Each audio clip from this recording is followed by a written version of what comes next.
Ito po ang aking dinner ngayon. Filetto di pollo at nilaga pong carrots at patatas. Yan po ang aking hapunan ngayon. Yan. Lagyan po natin ng prezzemolo yan at olio de oliva. Yan po. Napakaganda po ng kulay. Napaka-healthy po na yan. Yan. Yan po. Oh.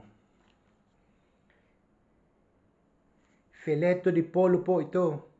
Nilakuan ko lamang po ng asin, paminta, at limone. Yan po. At nilagyan ko ng olive oil sa ibabaw. Yan po yan. Olive oil na po yan. Pagkaluto po yan. Yan. Yan po. Okay. Okay.